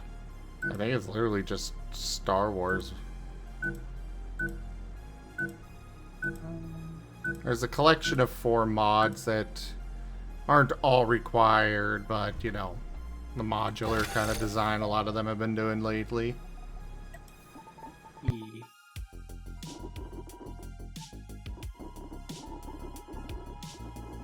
Alright, I got it set up now. I'm gonna go get that ramen pretty soon. But yeah, that color Thank works. you. The This color works for you? You don't want to check out anything else? I remember I picked something that had like a pink in it. Just kind of scroll over to you for a little bit. Alright, I'll just scroll a little bit at a time. You just let me know. Oh, I apparently hit the very last one. What about this one? This That one's one. got pink. That one? Okay. That one, that's it. Yup. That works.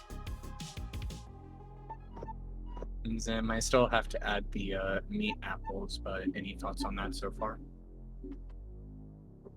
That is looking beautiful. Okay.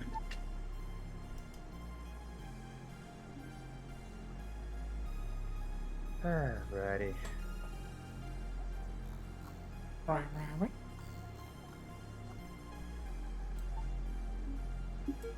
Alright. Well, now that that's all set up, and the revamp done, The Death Star is complete. Now you will experience the full power of the dark side of logistics.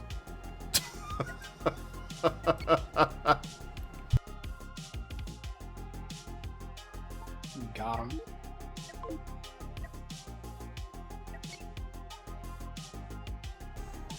I have a whole 28 out of 84 crew left on this giant thing. Yes, as long as it works, right? So it'll be 38 Hyperium to go to the nearest station, which is only that far away. To go to the one on the other side, it's going to be 111. What are you gonna do when you have to travel across solar systems? Okay, I finally got it set up. Cry. Alright, I will be right back. Let's make that ramen. Oh, Rex, it's gonna be Oh. you at your new job. Oh, wow. This thing was able to reach 80 meters per second for a bit there. Oh, the reason it couldn't maintain it is because it ran out of power in all the engines. Because it doesn't have enough crew. Or it's like when you go like downhill on the highway in American Truck Simulator and you're like, let's go, I reached 100 miles per hour. Zoom.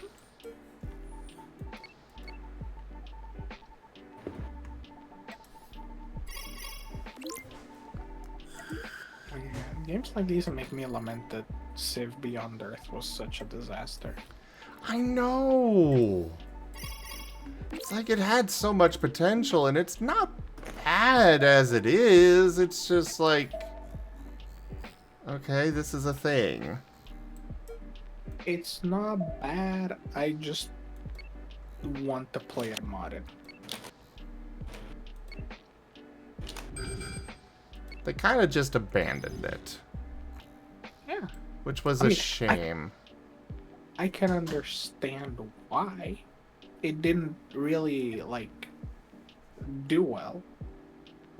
But it didn't really do well because, like kinda, you know,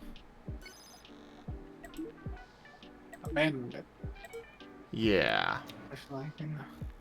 I mean, what are you gonna do when you got a space game and a third of the entire, like, one of 3 entire affinities, like, a third of the entire gameplay experience just revolves around, like, trying to turn this new planet into a new Earth, and you can't even actually terraform. Like, do I really need mods to, like, terraform? Bruh.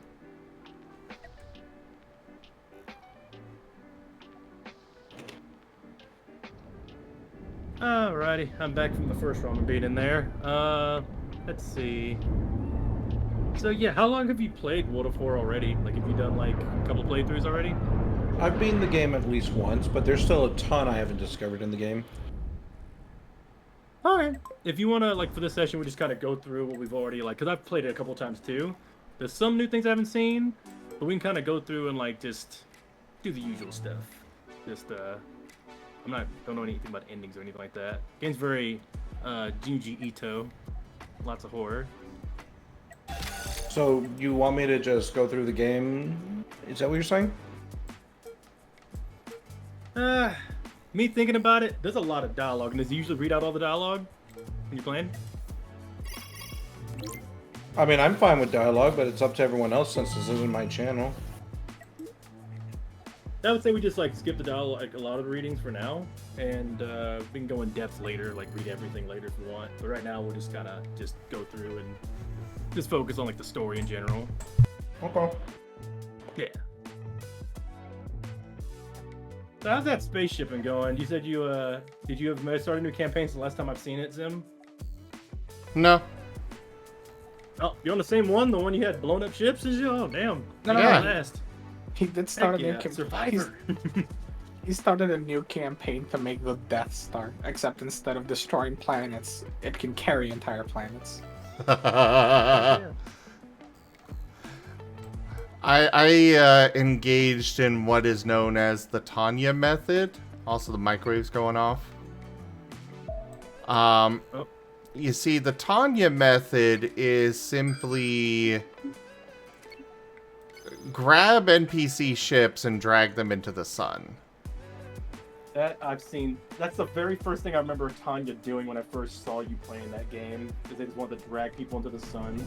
That hasn't changed yet. Well, I mean, all of my main attack ships got destroyed, so I needed something to do. I wasn't wanting to give up yet. All I had was that one carrier, and it was all I needed. I just saw a spider god. That thing looks creepy.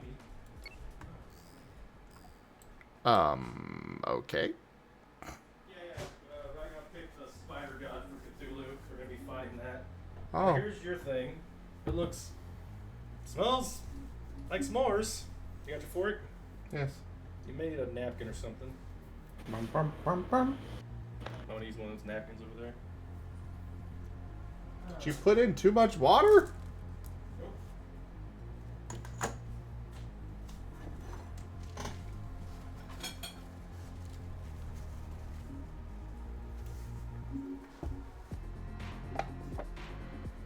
Hey, Rex, you're supposed to remove the lid completely, by the way.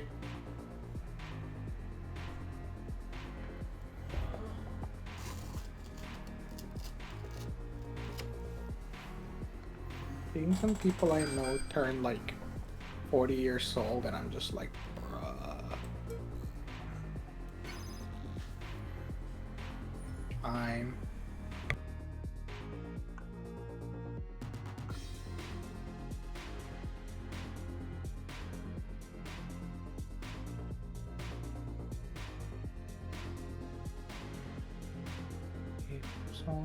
Still playing to put the world in your hand.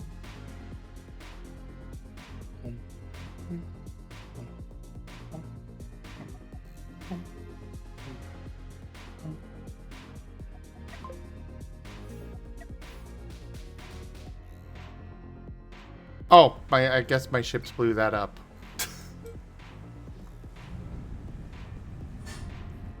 That's when you know you're busted in the game. It's just like, oh yeah, that blew up. Whoops. Not bad. So this ship definitely needs more crew. I did pick up a bunch more. But even still, with several engines offline, I'm still getting, 50 meters per second, so not bad. Not bad at all. Could be worse. Could be worse.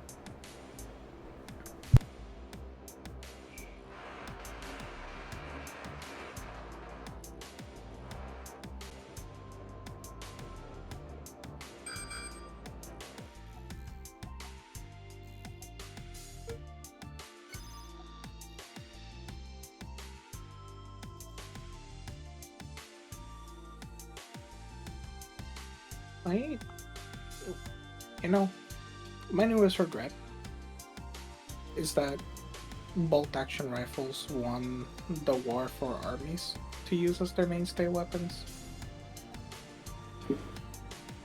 Bolt action rifles are cool, right? Like they're fine. But I just really love lever actions. And it saddens me greatly that basically only Hunt Showdown does them justice in terms of modern pew pew games that do guns good, and Hunt Showdown uses its lever actions, but I don't want to play Hunt Showdown, I want to play something else. And then it's okay, what other game has cool, good gunplay and uses lever action rifles where I can go bang? Good question. And I just kind of sit there thinking why? Why do they have to get phased out of use?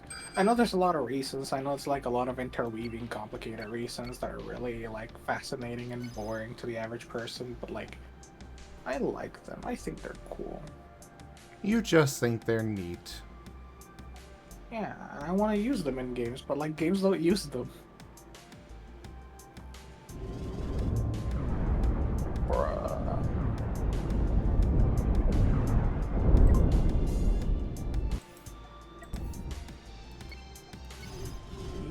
Christ. It's like this is D&D fighting, and you're just using a disintegrate spell. To be fair, I've got like 3 capital size ships. And well, one's like this thing's an upgraded fighter. It really is just a fighter. It's a beefy fighter.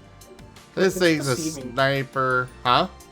It's deceiving because you put that like giant cube monstrosity next to this, and they all just look like TIE fighters. That's a victory class, right? This was... No, it's not Victory. The Victory's much larger. Okay. Oh, boy. So, Okay, maybe I know that. fun thing about the s'more thing, it just literally looks like ramen cup, but they put some cocoa powder with the little marshmallows and everything in there. And as it cooks, of course, those little marshmallows aren't even going to be there when it's done cooking. So it looks like ramen with some chocolate milk in it. Yeah. Tasty! Uh-huh. I'm just gonna look at this for a little bit Is there a until problem, Rex? Zim gives the sign. What was that? I mean, I ate the s'mores ramen. You can do it too, Rex. Did you eat it all? Yeah, finish the entire cup. That's impressive. I guess real quick, Ragat, how's the game been going? I kind of spotted some things, and we picked the spider god path. Yeah, What's just the? kind of going along a familiar path while you do your thing. Yeah, looks like you're doing Investigating the fish ramen one. shop. Oh, how fitting! We're in the ramen shop and everything. Nice. Yeah. We're trying to figure out what your s'mores are made out of. Oh God, what Eldritch Horde created the s'mores ramen. They say that there's a smell of blood. Alright, Oh, well, no. shall we try it? lot of Oh Anoria. look, there's an ad. We can't try it yet. The ad's going. We gotta wait till the ad's done. Yeah. Oh, okay. I suppose I should let yours cool down a bit more, too. I'm sure it'll only get better when it's cold. Oh boy. 35 sodium. What is in this thing? Honey, vegetable oil, annatto extract, brown sugar. That's good, right? Cornstarch, molasses, silicone dioxide. Basically, every variety of sugar known to man, apparently. Enzyme modified milk fat and garlic powder. Gelatin pork. Okay, cool. I Everything don't see is better with chocolate garlic. or anything to do with s'mores in here, but all right.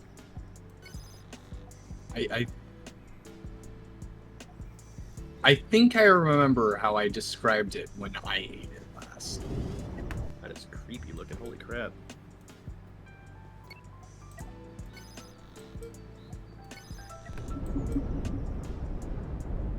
Oh, you're straight up in combat. I didn't even know.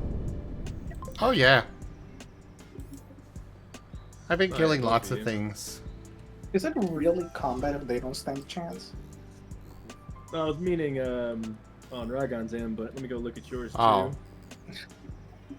too. You're too late. Everything already died. Yeah. How's your combat going? I see Rydjin's working on that, working on a Nim art. Some of those things. It's like a storybook picture. Yeah, it does. It's Nimwith Tree. Oh, cute. Learning. Nimwith Tree, his daughter. Yes. His daughter, the tree named Tree.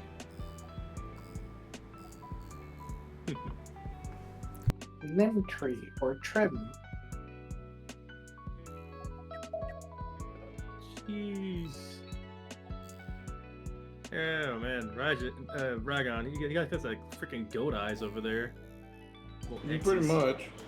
Creepy.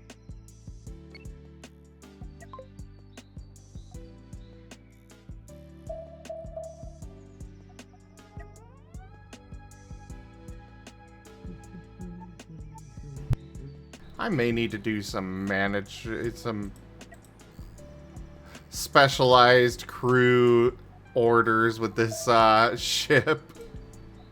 Alright, I'm ready to try this thing. You ready? Oh, yes. Alrighty. Let me get a good bite. Let me go and get the fork wrapped up with a bunch of it, and I'm gonna keep talking for a while to kind of stall this out just a little bit longer. And you want to do the honors? 3, 2, 1.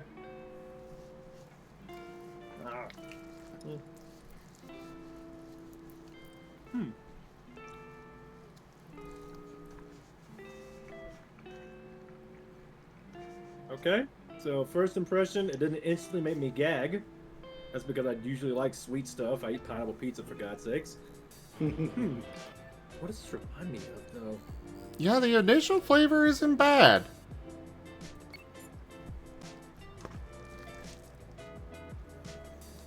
I think what's making me accept this is because I'm just, in my head, I'm just going, teriyaki? Like a very sweet, brown sugary teriyaki?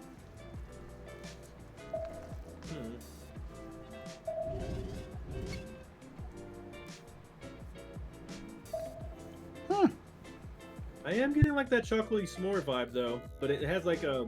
They knew to chill out and not make it just taste like straight up chocolate. So I'm kind of almost feeling like a. I think there's a sweet teriyaki in there. I want teriyaki chicken. I definitely do not taste teriyaki at all. But Yeah, I don't know where the teriyaki is coming from. I've had some kind of teriyaki base with this, or I made like some kind of sweet soy sauce with this of some sort. I definitely do not taste anything even remotely teriyaki. Chocolate, yes. Sweetness, period, yes. Teriyaki, not even close. But to each their own.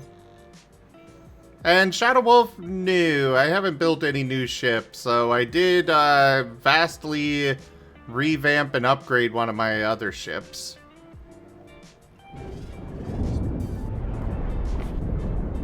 And here goes this escort starfighter. Vastly revamp and upgrade, he says, as he turned his ship into a literal fucking warehouse. Yes, I upgraded my ship. I just turned it into a storage building. I upgraded my ship by turning it into a station. It's like, oh look, I upgraded my house. I demolished it and I built an apartment block. I don't know. Is there really upgrading and revamping at that point? I feel like you just built a new ship. I mean, it's got most of the same components as before.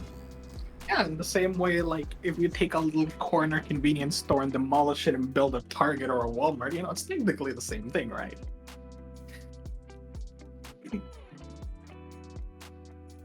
Hey, I took this parking lot and I built it into a mall, so it's still like 90% parking lot.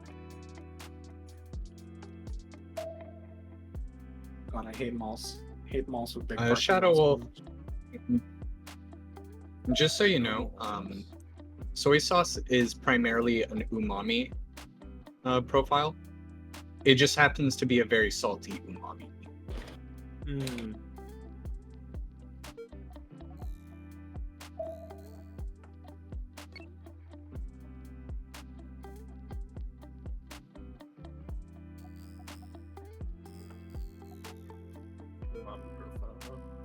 Heard that a lot. Umami is that savory taste.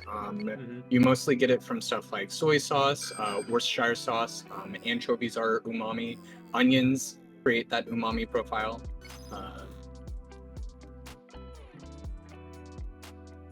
Worcestershire sauce.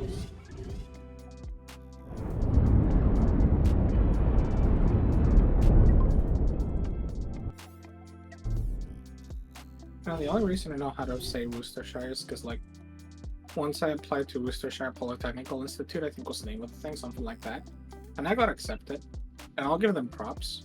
they had some like really interesting things that they did like educationally that made me want to go and apply. And they gave me a scholarship. I was gonna pay like $44,000 a semester. And they lowered it to $40,000 a semester. They're so generous. It's like the University of Miami. It's like, oh, what are my yearly costs at this university? Like $63,000 a year. But we'll give you like $2,000 a year as a scholarship. Oh. No, thank you. Really? It's the best scholarship we can offer you as a foreigner. Oh, hey, I got a Thank you. sub. Thank you, X-Gage. Welcome in, welcome in. I think to the only Zarring problem- Pack, where I eat some more noodles. If you like that in indie games, yay. That was a follow, I'm silly. Welcome. I think the only problem I had with my s'more noodles was it was just a little bit too salty for me.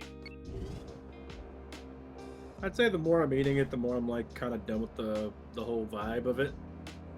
Like it's I again, Yeah, I'm- like that's how I felt. personally rather liked The first it. bite was okay. When you said s'more noodles, I really wasn't expecting you to like it. I was expecting like a gag out of disgust immediately. I was kind of I mean, expecting it's- that too, but I actually would not be opposed to having another. Americans, I don't know their about food that one. buds- Their taste buds are cooked. I personally in wouldn't. one of those things where like with noodles, I already do like sugary kind of stuff for noodles already. Even with like pasta sauce, I like that sweet flavor in it. So it's just the only thing that's getting me is the cocoa. Like even the little bit of cocoa is not necessary. But I'm okay with noodles having a as- sweet taste. As an aside, one thing I really hate whenever something gets marketed as s'mores flavor, they never include the graham flavor. Mhm. Where's the graham cracker flavor? I want to crumble graham crackers on this thing. If it's Yeah. gonna be s'mores, I want those graham cracker crumbles. I will definitely agree. If they really wanted to sell this, they should have gave you a little packet of crumbled graham crackers. You were on the ball on that one.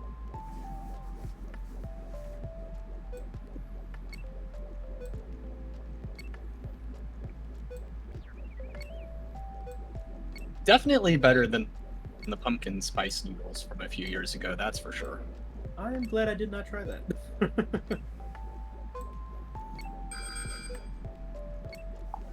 Take a look though.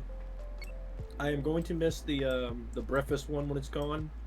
Oh And yeah. I actually kind of like the cream cheese one, but the breakfast one's definitely the best one. I love the breakfast one. Part of me like how I wants make it to for you? go. Why do you still have them? Those have been gone from my store for months. Why do you still have them? Mm. Well, Nebraska, I don't know. All I know is that we do, I'm okay with this. and I love it. It's amazing.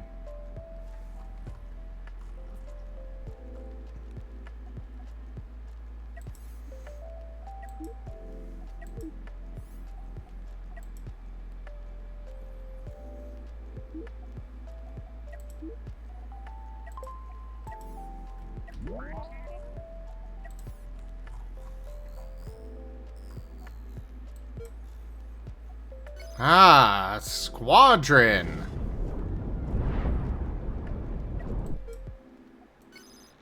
Oh. This squadron is puny. There's one. And mine is done. Yeah, I'd say it was alright. Again, I'm gonna give this a fucking, I want to say around that, not a bad mark. So it's like 6 or 7. It could be higher if it had graham crackers, honestly. Yeah. Yeah, I'll definitely agree that it's a shame that they all just cut out the graham cracker. want to dock at another point for not being able to find a way to keep that marshmallow from melting. Because if it had marshmallow pieces in it, I'd sell it even more. But yeah, I think you could doctor it up. Yeah, a little those bit more, you can marshmallows make it melted still higher. instantly. So it's something good. Like really, really good.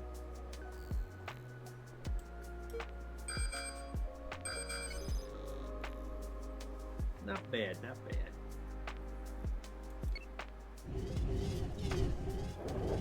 I think the next thing I want to try if we do any kind of stuff like this would be those weird ice creams. Because I still want to try that mac and cheese ice cream. I'm curious. Just how? Oh, is that the Van Leeuwen's brand? They have so many weird flavors. So many. I've had the Okay, ranch my ice cream before, coworker and loved says it. that the mac and cheese one was surprisingly really good. That Yeah? like he actually went kind of crazy over the mac and cheese one. I probably would love it. I love mac and cheese. I'd probably be like, oh shit, I don't care. Yeah. There was a hot sauce one. I don't know if it was Cholula Oh. brand or some other brand, but Stuff too. they said that one wasn't. I was Tapatio, I believe.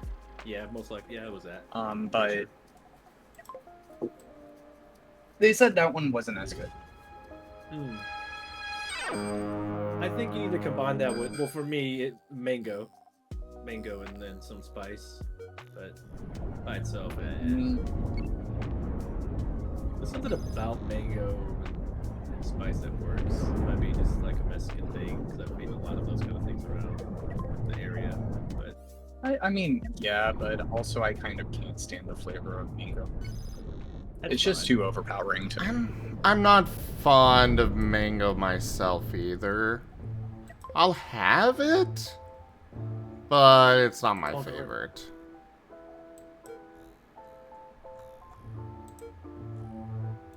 It's like it tastes fine, but anything that has mango in it, all I can taste is the mango. It's just way too overpowering for me.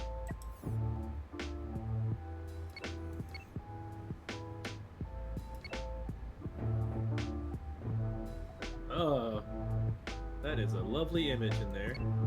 Hey, Yep. solved. Away.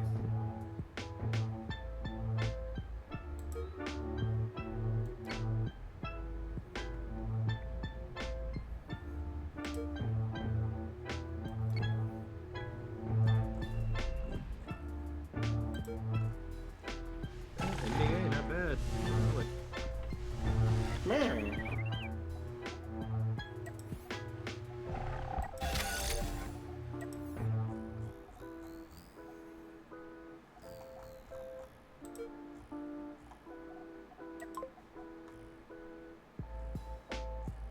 Oh, dang, that's a new one.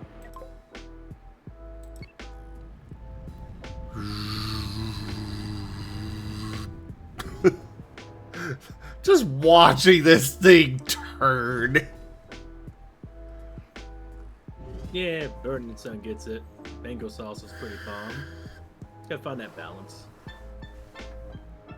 It is like a thrown-on taste when it comes to mangoes. Heck, pineapple, same thing.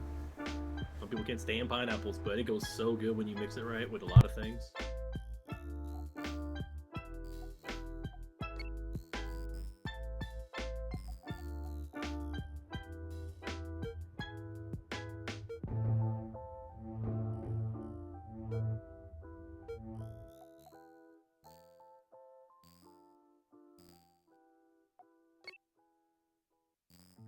I do not know where to begin with what you just said, Hartina Rosebud. Huh.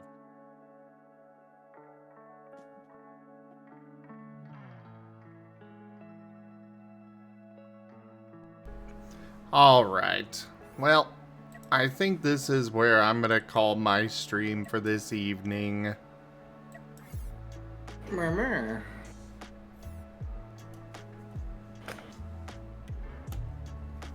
Thank you everybody so much for joining us today for Cosmoteer, as well as this Art Marten stream. Check out our website, zgfgaming.com. We've got links for our Discord, Telegram, Mastodon, Blue Sky, Patreon, and more. They are on the website as well as down in the description below through our link tree. I forgot to update the credits. Oops. But thank you so much, everybody, for hanging out today. You guys are amazing. I cannot do this without you all. Whether your support is financial or just with your time, consider becoming a patron over at patreon.com/ZGFgaming. It's one of the best ways to support the channel, though you can also do so by sharing the stream around, as well as grabbing packs of cards to stream loots, picking up merch over at zgfgaming.store, or by subscribing to us on Streamloots. But for now, thank you all so much for joining, and I bid you the most fondest adieu. Duke. Gotcha.